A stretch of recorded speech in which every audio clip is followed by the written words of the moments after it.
Pues Joaquín, Agustín, ¿cuánto quieres? Bueno, pues buenas tardes, ya que son las 12:06. En primer lugar, saludos y recuerdos del Hospital St. Christopher's de Filadelfia, donde todavía seguimos venerando las aportaciones pediátricas, tanto del doctor Waldo Nelson como del doctor Angelo Di Giorgio. El título de mi charla es Bases biomoleculares del autismo. Podemos hablar de epidemia.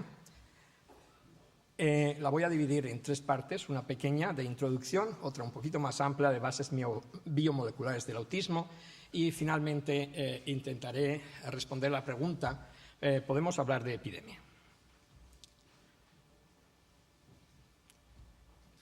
Al menos después de todo el conocimiento que nos aportaron ayer los participantes, particularmente el doctor Tuchman, al menos sabemos una definición del autismo, de trastorno del desarrollo manifiesto en los primeros meses de la vida, caracterizado por anomalías severas en la comunicación social y por intereses sociales atípicos y restringidos. Y ya sabemos que actualmente utilizamos los criterios de DSM-5 en la clínica para el diagnóstico de autismo.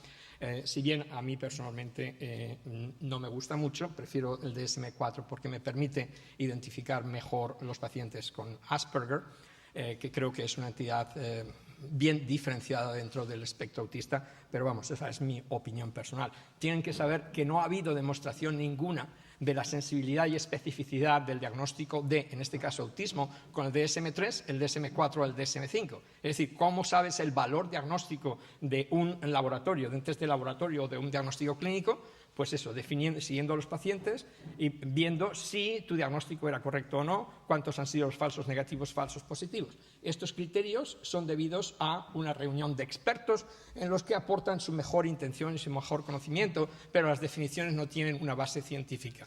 Entonces, por eso uno puede elegir en dependencia de la opinión personal.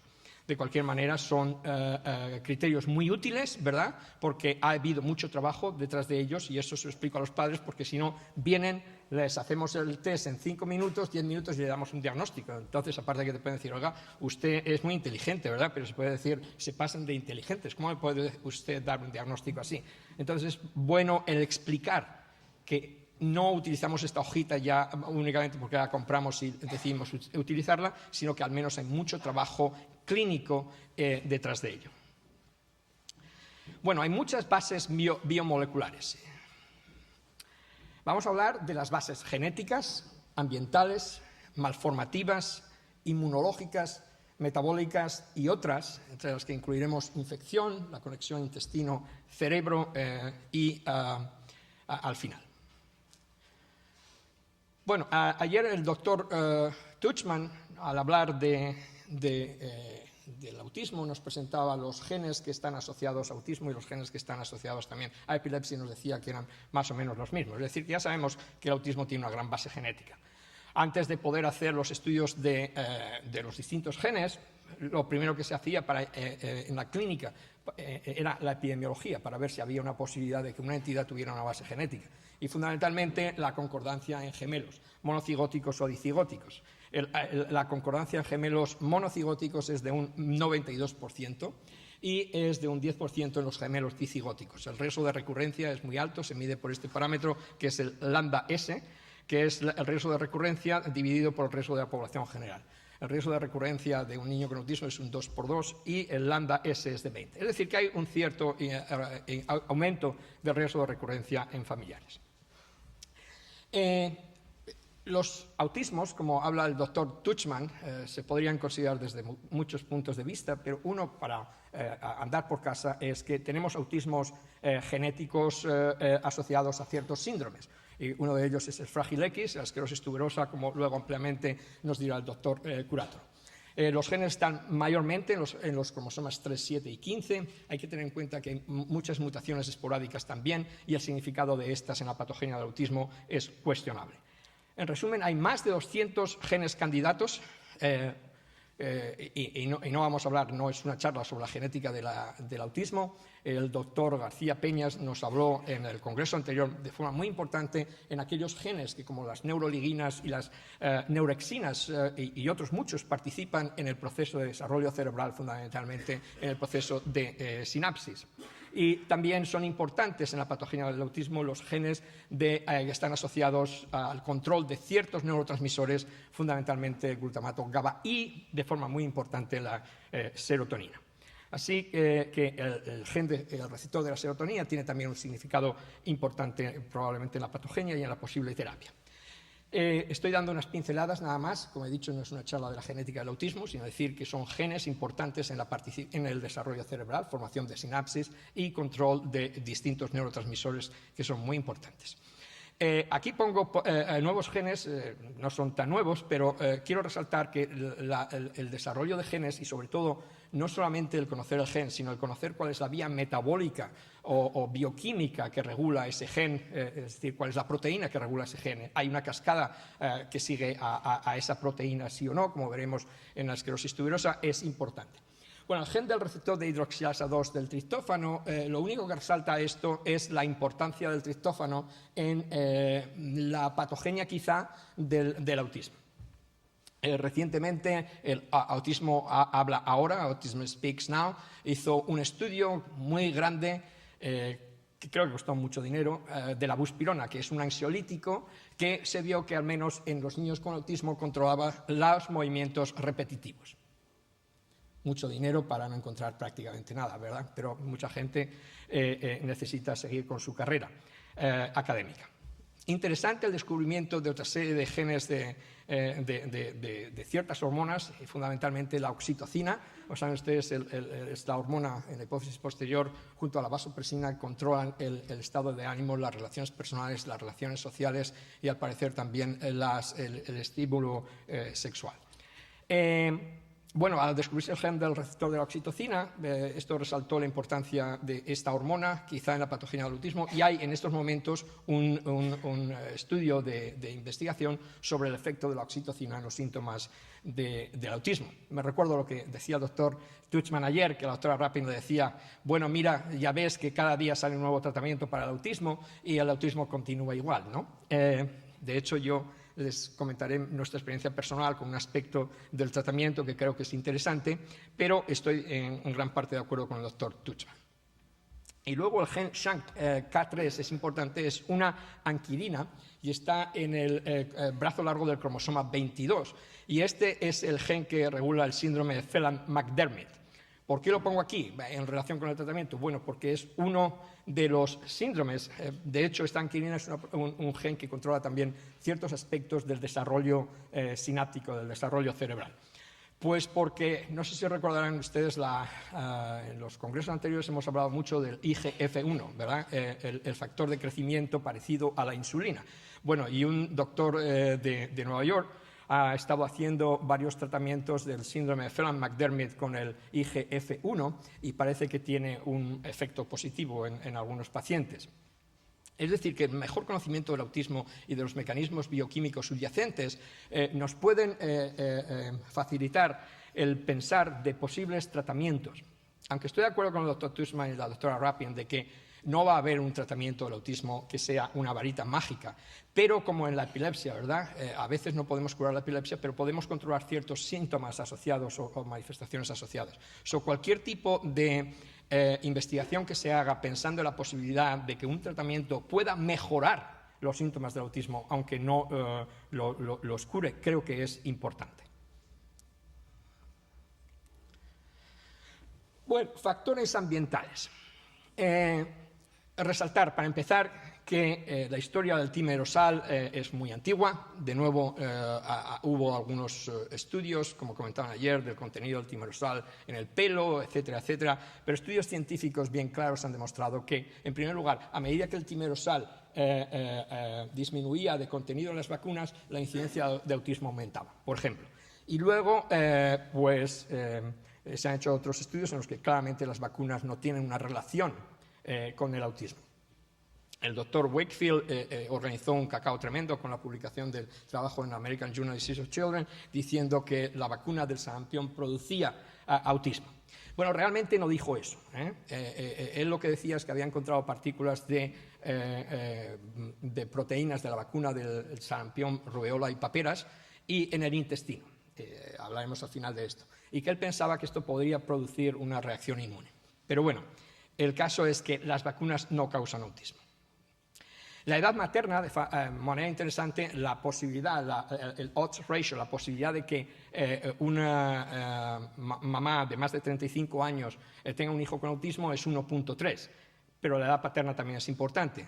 Padres de edad mayor de 40 años, la posibilidad de que tengan un niño con autismo es 1.4. Factores ambientales, decimos, ¿y de qué estamos hablando? Bueno, pues el ácido valproico, que ya comentaba el doctor Valencia el otro día, sabemos que es un agente que produce autismo, ¿no? O que se asocia y probablemente produce autismo. Hay un modelo animal de tratamiento con ácido valproico que se ve que causa autismo, y este es uno de los modelos que se utilizan para estudiar la patogenia. Y luego sabemos que mamás epilépticas que habían tomado ácido valproico durante la gestación, pues aumentaba el riesgo de padecer autismo. O sea, este es un factor ambiental que lo ponemos nosotros, ¿no?, en algunos pacientes. Y luego está la contaminación ambiental de todo, que todos respiramos, que todos comemos, con la barbaridad de cosas que comemos y que no lo sabemos. Y quiero resaltar 3 productos en el trabajo que cito ahí de la relación ambiental y genética. Hay muchísimos otros productos ambientales posiblemente tóxicos que se han asociado con autismo, especialmente el plomo, bifenilos policlorados y bisfenol A. ¿Qué pasa con el plomo? Bueno, pues estos son datos que hay que comentarlos, hay que decirlos, están en trabajos científicos y uno tiene que ser flexible si es realmente científico. Pero uno tiene que ser científico al mismo tiempo, es decir, no puede decir porque esto pasa, esto causa el autismo. Les quiero comentar los datos de este trabajo que acaba de salir ahora en el 2017. Entonces es muy interesante porque fíjense ustedes lo que pasa aquí. Okay. Lo que midieron fue el contenido de plomo en los dientes de niños con autismo. Y entonces resulta que el plomo se acumula en los dientes de una forma cronológica madurativa. La línea verde es el momento del nacimiento del niño. Entonces uno puede estudiar la presencia de plomo antes o después del nacimiento y mediante la utilización de un aparato de láser puede detectar el contenido de ciertos metales como son el zinc, el plomo y el manganeso. Entonces, vean aquí, estos son en los gemelos dicigóticos. Utilizaron un estudio de gemelos para poder hacer su propia investigación en el contenido de plomo. Bueno, en azul están los controles y en rojo los pacientes autistas. Entonces, como vemos aquí, hay un aumento, en este caso es de plomo, importante, es decir, una exposición del feto, y no solamente en el momento de nacimiento, sino antes de nacimiento y después del nacimiento, al plomo, mientras que hay una disminución importante del contenido de manganeso, y este es el zinc. Bueno, lo único que han demostrado es que hay una exposición, hay un desbalance de ciertos metales durante el embarazo y tras el nacimiento. Y entonces la cuestión es, ¿tiene esto relación con el autismo o no? Están estudiando niños con autismo de un estudio epidemiológico de gemelos. Pero de aquí decir que todo es plomo, pues hay una gran diferencia. Esto tiene que ir seguido de estudios epidemiológicos más detallados para demostrar si esta posible hipótesis, o sea, este hecho que se encuentra, tiene relación con la patogenia del autismo o no. Pero me parece un estudio muy interesante porque vas al contenido, no el contenido sanguíneo, sino el contenido tisular, y luego, por otra parte, lo puedes hacer cronológicamente. Bien. Entonces, todos estos factores ambientales del plomo a todos los tóxicos a los que estamos expuestos pueden afectar la genética, los factores genéticos, modificando las bases genéticas, lo que llamamos epigenética, ¿verdad? Ya saben que esto se hace fundamentalmente a nivel bioquímico por 2 mecanismos fundamentales, uno la metilación del ADN y el otro la acetilación de histonas, que son otro componente importante de los cromosomas y del ADN. Así pues, bien, los factores ambientales no hay que descartarlos, estamos todos expuestos a ellos. Hay unos que particularmente se encuentran imbalanceados en niños con autismo, y luego hemos conocido a través de la genética y el descubrimiento de la epigenética de que hay una interacción no solamente directa de los factores ambientales sobre los genes, sino indirecta a través de la modificación de la metilación y de la acetilación. Ayer creo que era el doctor Tuchman, también nos hablaba de ciertas características malformativas, ¿no?, de las mini columnas, hablaremos en un segundo de ellas. Pero se han descrito que los cerebros de autismo, de niños con autismo, tienen ciertos hallazgos. Se ha descrito un aumento del volumen cerebral tanto de la sustancia gris como blanca, y sobre todo en las primeras épocas de la vida, y sabemos que la macrocefalia es una característica frecuente, clínica frecuente en niños con autismo. También se ha descrito un aumento del tamaño del cerebelo tanto en la sustancia gris como blanca y una disminución del tamaño del vermis. El cerebelo es un órgano muy importante probablemente en la patogenia de autismo, no entendemos muy bien por qué. Ayer, después de que terminó la charla, doctor Tuchman, le dije, oye, ¿y no crees que sería, por ejemplo, un modelo de investigación interesante el estudiar cómo la estimulación precoz, el aumento de la estimulación que estábamos hablando ayer, disminuye la incidencia de autismo? Y nosotros sabemos que los niños con prematuridad tienen un mayor riesgo de autismo. Entonces sería interesante ver si al estimular los niños con prematuridad, que ya sabemos que tienen una incidencia X, no estás en la población general que varía mucho, etcétera, con la estimulación precoz se podría disminuir. Eso sería un posible tema interesante para demostrar esa hipótesis, y dijo el doctor Tuchman, sí, yo creo que ese es el siguiente estudio que tenemos que hacer. A nivel clínico o radiológico vemos las anomalías que hemos dicho. Lógicamente, ellas tienen una correlación con los hallazgos neuropatológicos, ¿verdad? El estudio del cerebro directamente nos va a demostrar macrocefalia con una incidencia del 20%. Cuando se estudia el cerebelo se ve una disminución de las células de Purkinje a nivel de la corteza, a veces ciertas disgenesias corticales, con un aumento importante de la densidad de la neurona en la corteza cerebral. También se han visto cambios en la densidad de la sinapsis, es decir, una forma indirecta de mostrar alteraciones de la sinapsis. Las neuronas del hipocampo están disminuidos de tamaño, y también se han mostrado cambios en los núcleos del cerebelo y del troncoencéfalo. Tengo que decir, no obstante, que estos hallazgos no han sido generalizados o que se han visto en todos los estudios que se han hecho. Pero el hecho es de que estas características anómalas se han descrito en el cerebro de los niños autistas. Entonces entenderán. Yo voy a intentar al final de la charla poner todas estas cosas juntas y darles. Ayer no tenía nada que hacer, no fui a la cena con los amigos y no sabía qué hacer en la habitación, y entonces ya verán a ver si eso es interesante o no. Bueno, estas son las mini columnas, ¿ok? Las mini columnas son la base funcional del cerebro. Es decir, sabemos que las neuronas tienen que ir a la corteza cerebral, que hay una serie de capas, pero luego a nivel microscópico las neuronas tienen que funcionar, tienen que estar estructuradas de una determinada manera para que su función sea normal. Y si son anormales las mini columnas, entonces esos circuitos van a funcionar de forma anormal. Después, la unidad básica anatómica y fisiológica de la corteza cerebral contiene de 80 a 100 neuronas cada mini columnas.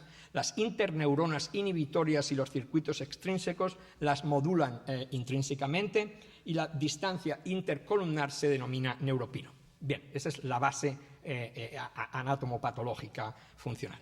Bien, en los niños con autismo tienen unas anomalías de estas unidades funcionales muy peculiares. Sobre todo están en la zona 2, 21 y 22 de Brodmann.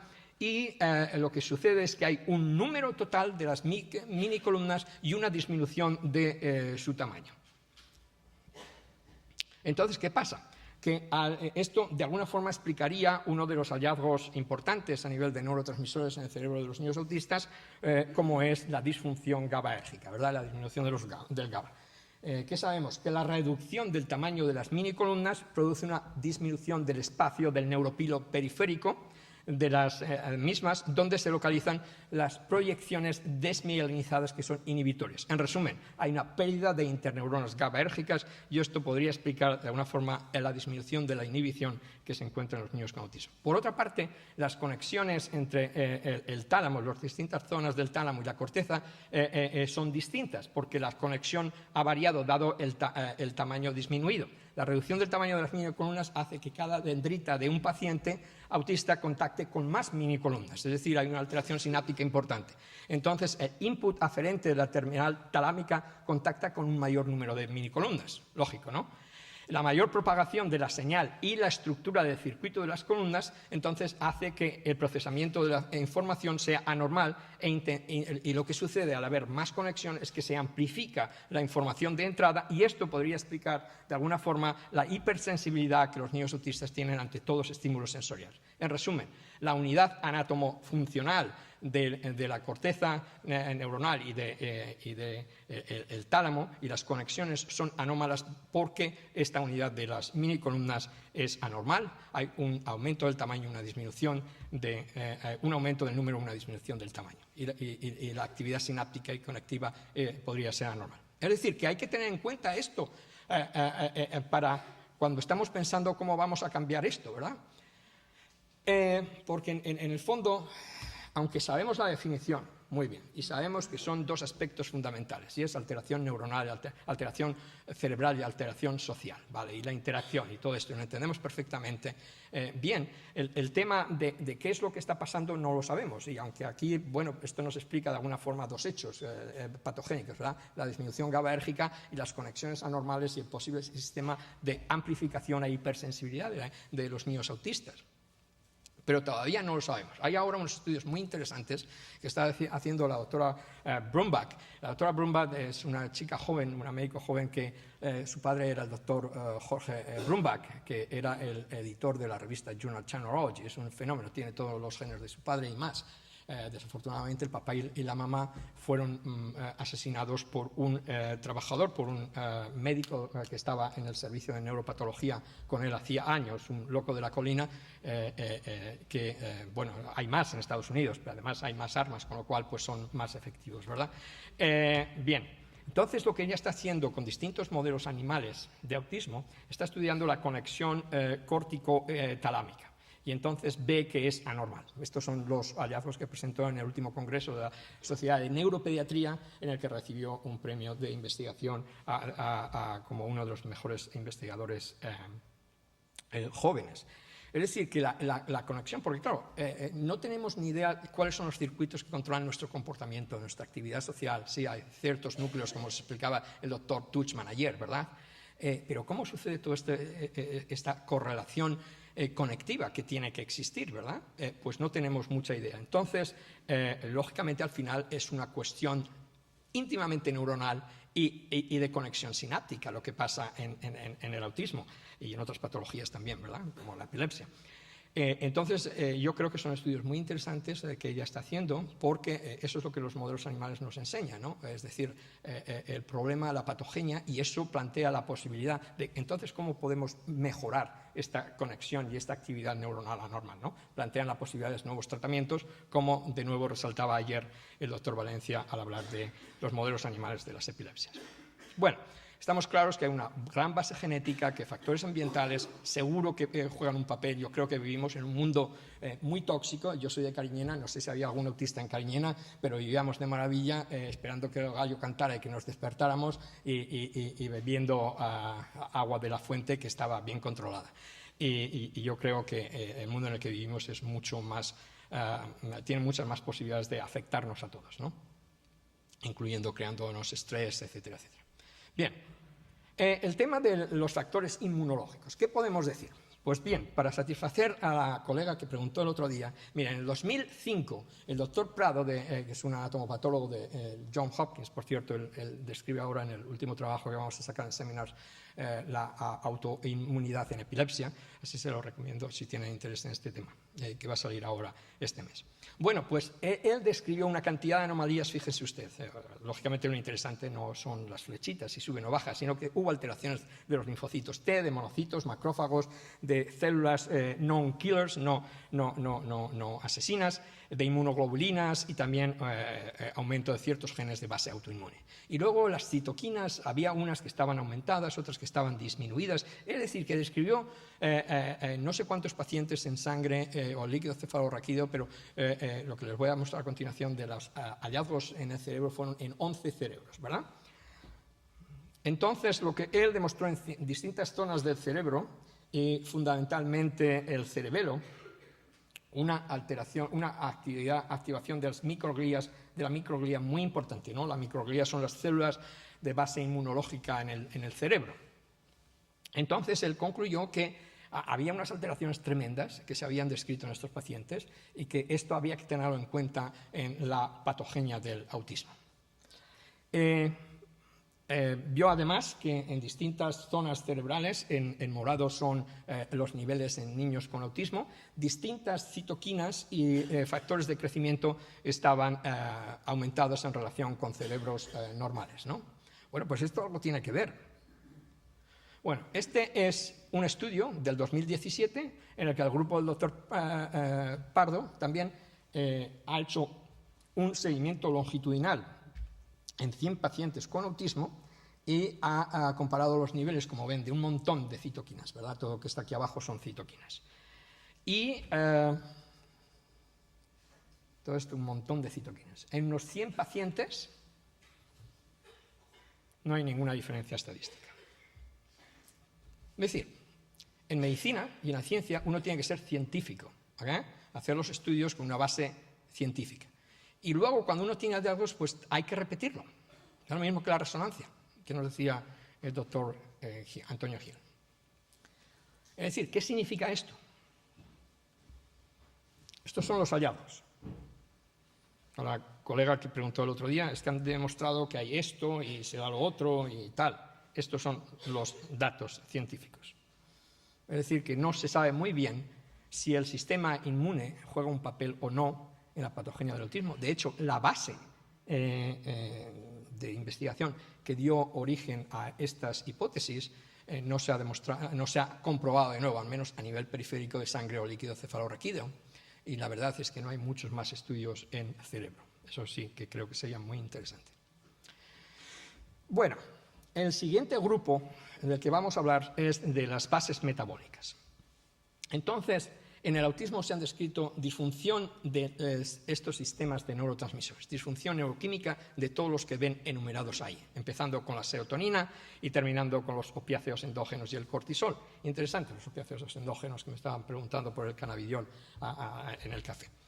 Bien, sabemos esto, ¿no? Yo lo que quiero resaltar en este apartado de las bases metabólicas es un poquito nuestra experiencia con las enfermedades mitocondriales en relación con el autismo. Y le cuento mi historia, no quiero decir que sea muy científica y les diré por qué, y tampoco le quiero decir que sea verdad, pero es un hallazgo interesante que necesita ser reevaluado. Las enfermedades mitocondriales, como saben, son un grupo heterogéneo de enfermedades neurodegenerativas que afectan la fosforilación oxidativa, que básicamente es la última etapa del quemado de todos los principios inmediatos, ¿verdad? En las mitocondrias. Las mitocondrias son calderas que lo que hacen es quemar la glucosa, los productos finales de la glucosa y los ácidos grasos a través del ciclo de Krebs, ¿verdad?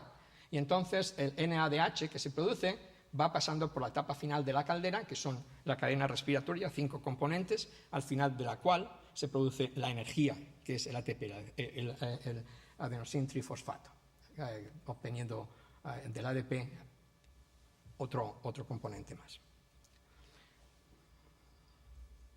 Este es el trabajo que me parece que comentaba el número que publicamos en septiembre del 2013, en el que revisamos distintos aspectos de la anomalías mitocondriales en patología neurológica, incluyendo el autismo, la epilepsia, la migraña, enfermedades desmielinizantes, enfermedades neuromusculares y gliomas cerebrales. ¡Wow! Bueno, pues sí, afectan al sistema neurológico, fundamentalmente es una enfermedad neurológica, pero también afecta otros procesos. La enfermedad más frecuente que tenemos nosotros tiene una base mitocondrial, es el envejecimiento. El otro día iba en el coche, tenía la radio puesta y daban la noticia de que en un modelo animal de envejecimiento habían modificado genéticamente la alteración mitocondrial y habían podido revertir el envejecimiento de estos animales. También enfermedades cardiovasculares, renales y hepáticas. Y cito esto, que lo puse en la introducción de ese número del Seminars, que el futuro de la medicina, decía el doctor Dale Sanwesik, vendrá a través de las mitocondrias. El tiempo es la verdad en la vida. Entonces nosotros revisamos en ese número toda la información que había en el 2013 sobre alteraciones mitocondriales en el autismo. Es un trabajo de 13 páginas y lo importante para mí es que hay una gran cantidad de información sobre la posibilidad de que las mitocondrias jueguen un papel en autismo. Al menos se han demostrado alteraciones tanto a nivel bioquímico como a nivel genético del DNA mitocondrial, aunque tengan en cuenta que la mayoría de los componentes de la cadena respiratoria no está regulado por el DNA mitocondrial, sino por el DNA nuclear. Pero bueno, a nivel genético y a nivel bioquímico se han demostrado anomalías en sangre y directamente en cerebros de niños con autismo, sugiriendo que, bueno, si son estas anomalías, a lo mejor es que tiene algo que ver en su patogenia.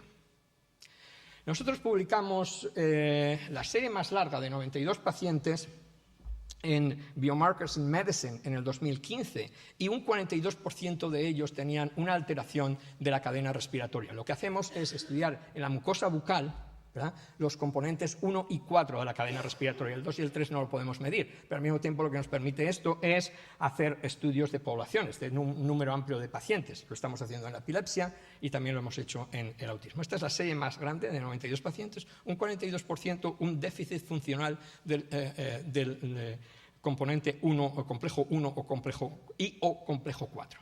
Okay. Luego hemos seguido una cooperación de investigación muy interesante con el Dr. Fry, que está en Arkansas, ahora se va a otro estado, a Arizona, y nosotros hemos hecho los estudios bioquímicos en las muestras bucales, y entonces, por ejemplo, él analizó esto en el síndrome que se nombraba antes, el Phelan-McDermid. Es muy interesante porque en el brazo largo del cromosoma 22, donde está la alteración genética, hay 6 genes de mitocondrias que controlan función mitocondrial. Entonces, por eso él estuvo tan interesado en estudiar esto. Y él lo que concluyó, sus hallazgos, es lo que es un título explicativo, ¿verdad? La disfunción mitocondrial puede explicar la variación sintomática en pacientes con este síndrome. Y luego hizo otro estudio, en el que nosotros participamos también, en el que utilizó suplementos de ácidos grasos y de folato en estos pacientes y demostró una corrección de la alteración de la actividad mitocondrial. Fue un paso más allá y entonces también en el 2017, el trabajo anterior era del 2017 y ahora acabamos de publicar este trabajo de variación bioenergética está relacionada con la sintomatología del autismo.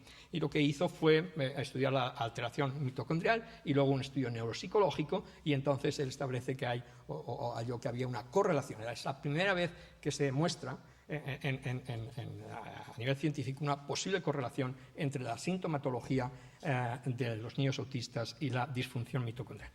Entonces nosotros hemos ido un paso más allá y durante los 2 últimos años hemos hecho un estudio abierto, prospectivo, no controlado de 11 niños con autismo con la siguiente hipótesis. Niños con trastorno de autista y disfunción mitocondrial mejorarán clínica y bioquímica y o clínicamente tras la administración de un suplemento nutricional que lo llamamos mitocóctel y que contiene coenzima Q, carnitina y ácido lipoico, que son productos que sabemos afectan positivamente la función mitocondrial. Nada del otro mundo. Los neurooftalmólogos, por ejemplo, que están trabajando con la neuritis óptica congénita de Leber, que es una enfermedad mitocondrial, lo que están haciendo es utilizar estos suplementos para ver si pueden mejorar la función mitocondrial. Nada del otro mundo, ¿verdad? 80% de medicina y ciencia es sentido común. Bien, estas fueron nuestras hipótesis.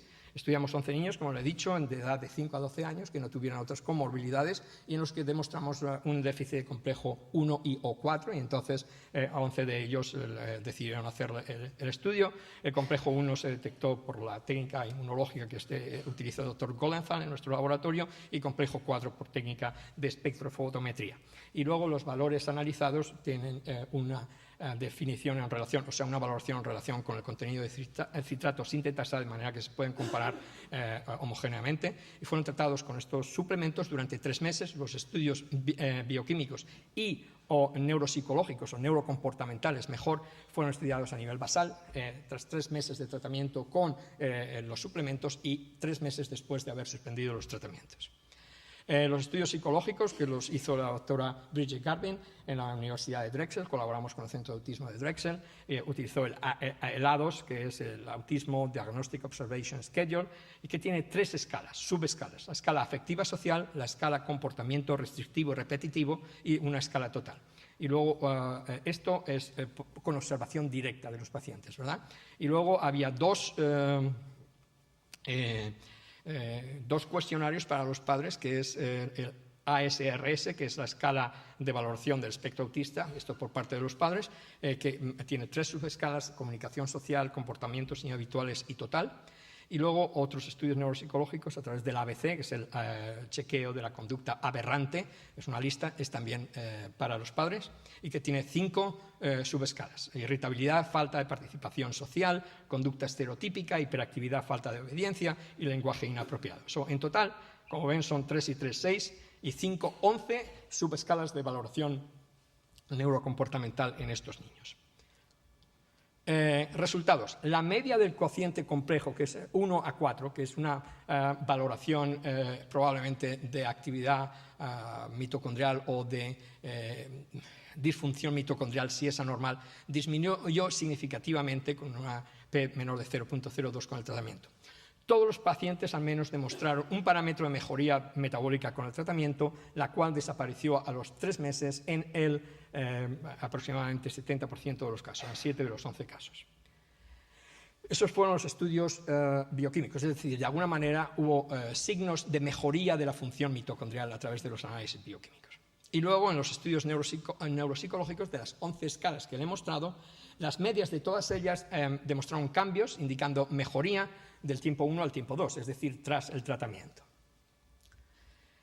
Estas 3 subescalas fueron las que fueron estadísticamente significativas. En primer lugar, la de la izquierda es las de unusual behaviors, comportamientos inhabituales de los niños, ¿verdad?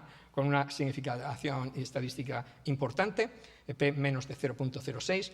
Luego la subescala de letargia de la escala de ABC, y luego la media de lenguaje inapropiado también de la escala ABC, con una significación de P menor de 0.01 y P menor de 0.02 tras el tratamiento. La significación en rojo de las dos, de la escala del medio y de la derecha, significa variación estadísticamente significativa en relación con el punto 3, que no lo muestran las gráficas, es decir, que tras suspensión del tratamiento, estas 2 subescalas volvieron básicamente a nivel normal, con lo cual se estableció una significatividad estadística entre el punto 2 tras tratamiento y el punto 3 después de haber suspendido el tratamiento. Bien. En las conclusiones de este trabajo, creo que se pueden decir de forma objetiva, es un estudio piloto pequeño, pero que apoya la hipótesis de que el uso del cóctel mitocondrial que se ha mostrado tiene un efecto, quizá tiene un efecto terapéutico en algunos pacientes con trastornos del espectro autista. Ello mejora la función mitocondrial y los síntomas de autismo en áreas de comportamiento y lenguaje de mala adaptación. Yo sé que esto no es una panacea, yo no os estoy diciendo que las mitocondrias causan autismo, el déficit mitocondrial, pero sí que algunos de los síntomas pueden estar en relación con ello y que la mejoría de la función mitocondrial a lo mejor puede mejorar algunos de los síntomas de los niños con autistas. Y que, bueno, pues es un hallazgo interesante, no es un déficit, no es un error tipo 1 por haber hecho estadística, por haber hecho demasiados análisis. De hecho, el jefe de la unidad de autismo, del centro de autismo, es el jefe de estadística de la universidad. Y lo acabamos de mandar a la Sociedad Americana de Neurología y a la Sociedad de Investigación Internacional de Investigación en Autismo. El congreso será el año que viene, pero tampoco puedo enfatizar más estos hallazgos, ya que no han sido revisados por ningún comité científico ni han sido aceptados para su presentación. Así que prácticamente es un diálogo de colegas. Bien. Hay que decir también, hay un tipo en California, el doctor Naviaux, que está muy interesado en las mitocondrias y la patogenia del autismo. ¿Okay? Él ha estado utilizando suramina, que es un fármaco que se utilizaba para la trypanosomiasis, la enfermedad del sueño, la enfermedad tsetse, ¿sí? y que mejoraba el ensoniamiento, el exceso de sueño. Y tiene una actividad sobre la función mitocondrial a través de un nuevo sistema de receptores que se llaman receptores purinérgicos. Y él publicó un trabajo también con 10 pacientes en el que demostró una mejoría de los síntomas de estos niños con suramina. No voy a entrar en detalle porque hay cosas que tengo que hablar con él, porque la función de la suramina sobre la ATPasa mitocondrial, y teóricamente la suramina podía tener un efecto antimitocondrial. Pero bueno, el caso es que la mitocondria está considerada, aparte de toda la información que os he dicho que tenemos en el trabajo de revisión, otros individuos están trabajando en este tema. Y lo que fue muy interesante es que hizo un estudio doble ciego, placebo control, con 10 niños nada más. Pero utilizó 10 niños y 10 controles macheados de acuerdo, de la misma edad, y la distribución de sexo era la misma. Y entonces probablemente nuestra segunda etapa es intentar hacer un estudio similar. Bueno, otras bases biomoleculares del autismo. Infección. ¿Qué quiero decir con esto? Hay un trabajo del 2017 en el que correlacionaron la respuesta materna al contacto con el virus herpes tipo 2 con el padecimiento de autismo en niños varones. ¿Qué quiere decir eso? Una reactivación inmunológica, no lo sé, pero ahí está descrito. En los problemas perinatales no está muy claro la patología perinatal de los niños, asfixia, etcétera, hemorragia intraventricular, leucoalacia periventricular, si realmente tienen una relación con autismo o no. Lo que sí enfatizo de nuevo, que sabemos los niños prematuros tienen en relación o no con disfunción cerebelosa una mayor incidencia de autismo. Bien, y luego la conexión intestino-cerebro, pues ahí está. ¿Qué es lo que quiere decir? Pues no lo sabemos, pero sí que sabemos que los niños con autismo tienen mucha sintomatología gastrointestinal, ¿verdad? El 80% de ellos en estudios prospectivos pueden tener estreñimiento. El 11% tienen hiperplasia nodular linfoide en la biopsia intestinal, otros tienen enterocolitis. Se cuestiona si hay una relación entre la enfermedad intestinal inflamatoria y el autismo. Se han demostrado depósitos focales de factores inmunes como son la inmunoglobulina G y el factor de complemento C1Q en la membrana basal del enterocito. Y los linfocitos de la mucosa intestinal producen una gran cantidad de citoquinas cuando se estimulan. Como hablábamos el otro día, puede haber una intolerancia a gluten y caseína en algunos pacientes. Se cuestiona si, por ejemplo, esa actividad que se ha mostrado de pardo en el cerebro, particularmente en el cerebelo de la microglía, es decir, la activación inmune del cerebro, está en relación con una respuesta inmune primera a unas proteínas del intestino y luego que produzcan una patología autoinmune a distancia. No es la primera vez, hablábamos de la celiaquía, Antonio hablaba el otro día de la celiaquía, asociación con epilepsia y calcificaciones occipitales, y luego hay otras muchas patologías autoinmunes, como es el neuroblastoma, ¿verdad? Que es una respuesta periférica a un inicio focal o local de la actividad inmunológica. Hay también se supone que hay una destrucción de la barrera protectora intestinal y que eso favorece la absorción de más factores tóxicos. Hay una disbiosis, es decir, el contenido de microbios en niños con trastornos de espectro autista es distinta. Y hay varios estudios recientes, ya saben que se utiliza el trasplante fecal de microbioma, es decir, de heces fecales en patología gastrointestinal. Y hay varios estudios que se han aplicado a varios niños con autismo y se describe una cierta mejoría. Son descripciones, no hay un estudio doble ciego, control, etcétera, etcétera, pero es información que tampoco puedes ignorar, ¿verdad? Bien, entonces, finalmente, los últimos 3 minutos. ¿Podemos hablar de epidemia? Bueno, pues si les gusta mejor el no, son muy opositivos, pues dicen que no, y esta sería la justificación. Es cierto que si se compran un coche de una marca determinada y de un modelo determinado, al día siguiente de comprárselo ve un montón de coches similar por la carretera, que no las había visto nada. Es decir, que únicamente se puede identificar lo que se conoce. Y en este sentido estoy de acuerdo con el doctor Tuchman, su comentario ayer, ¿verdad? Hay también una mayor sensibilidad diagnóstica, hay un mayor interés por el diagnóstico precoz, por la importancia pronóstica. El diagnosticar a un niño supone que va a tener ciertas terapias de apoyo, con lo cual las madres pues, pueden estar interesadas. Por favor, póngale un nombre al niño que tiene un problema, de manera que le empezarán a tratar el problema. No me importa el tema. Pero también depende del tipo de método diagnóstico que se utilice. Si hablamos de los DSM, pues hay un estudio reciente en el que tras aplicar los criterios del DSM-5 se diagnostican menos niños con autismo que con el DSM-4. Si son más positivos, pues es obvio el aumento de casos. ¿Qué quiero decir?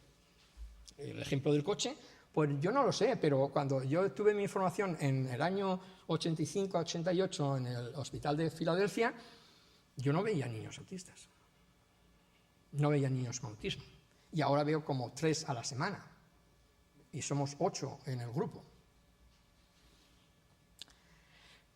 Hay una referencia en la lista de referencias que le he puesto del punto 2. La prevalencia del autismo es un estudio en Estados Unidos, en los mismos estados a distintas edades, en el que estudiaron la prevalencia del autismo a los 4 años. En un caso fue niños que nacieron en el 2002 y la prevalencia fue de 7.2 por 1000, mientras que aquellos que nacieron en el 2006 la prevalencia fue doble prácticamente, 14.7.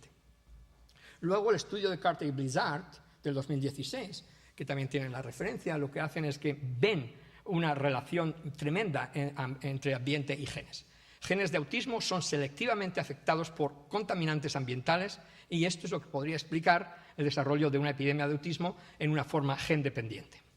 Y luego añado esto, la interacción de bases patogénicas. ¿A qué me refiero? Pues a esto, ¿verdad?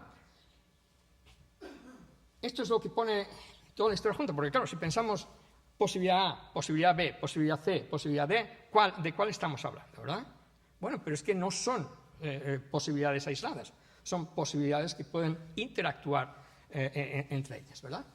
En el centro, por supuesto, que lo que estamos es, el doctor Tuchman dice que no es una enfermedad, es una disfunción cerebral, ¿verdad? Y la disfunción de cualquier órgano se llama patos en medicina. Bueno, tenemos una encefalopatía de autismo, en algunos casos asociada a epilepsia no, por supuesto aquí epilepsia en mayúsculas, ¿verdad? Pero tenemos un cerebro predispuesto con una alteración histológica, anatomopatológica y de las minicolumnas, por ejemplo, que les he comentado anteriormente, o un cerebro lesionado por una disgenesia, por asfixia, por trauma, por infección, y luego la epilepsia, ¿verdad? Que puede ser primaria o puede ser a veces asociado a las lesiones cerebrales, pero ahí está.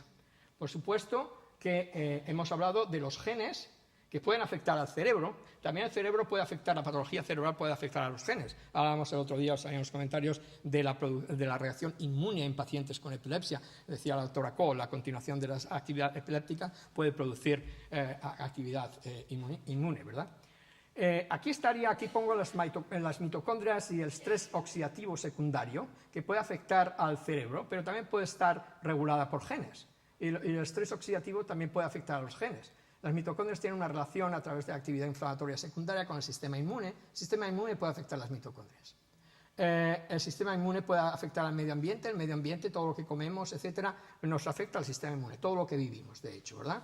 Aquí tenemos el intestino, lo ponemos con una de interrogación, porque creo que tenemos que ser honestos, ¿verdad?, con la información que les he presentado. Y luego la cuestión del sistema inmune puede afectar al cerebro y, como he dicho, el cerebro puede afectar al sistema inmune. El medio ambiente es una relación también bidireccional con el cerebro y a su vez a través del cerebro con los genes y los genes con el medio ambiente. El ambiente social este sería el núcleo del que nos hablaba ayer el doctor Tuchman del autismo, ¿verdad? Y el ambiente social es muy importante en la interacción con la disgenesia, con la afectación cerebral. De manera que eso es lo que es el autismo. Por otra parte, el ambiente social, la estimulación, etcétera, puede afectar el desarrollo cerebral. A su vez, el desarrollo cerebral puede afectar al comportamiento de estos niños, ¿verdad? El intestino está aquí. La relación con el medio ambiente, en relación con el sistema inmune, posible. ¿Por qué he puesto esto de intestino en relación con el ambiente social? Porque alguna patología intestinal puede producir ciertos comportamientos y afectación de la conducta social, ¿no? Y luego aquí los genes, de alguna manera, pueden afectar también el ambiente social. Entonces, cuando hablamos de las bases biomoleculares de autismo, esto es lo común, ¿verdad? Pero y la afectación primaria cerebral con actividad genética, medio ambiente, pero hay otros mecanismos que, como ven, pueden actuar directamente o indirectamente sobre el cerebro y que es importante la información que hay, al menos saber si es un signo de interrogación o es una realidad científica. Bueno, conclusiones. Utilizamos ahora el DSM-5 para diagnosticar el autismo como una deficiencia en la comunicación social y comportamientos restringidos y repetitivos. El aspecto del lenguaje está menos enfatizado en estos casos. Hay bases patogénicas múltiples, incluyendo genéticas, ambientales, malformativas, inmunológicas, metabólicas y otras. Hemos visto algunos ejemplos de infecciosas perinatales cuestionable y conexión intestino-cerebro también cuestionable. Probablemente dichas bases patogénicas actúan de forma interrelacionada sobre un cerebro predispuesto y o lesionado. ¿Podemos hablar de epidemia? No está claro. Hay argumentos para una contestación negativa o positiva. La monitorización epidemiológica en los próximos años o décadas proporcionará una respuesta más fiable. Muchas gracias por su atención.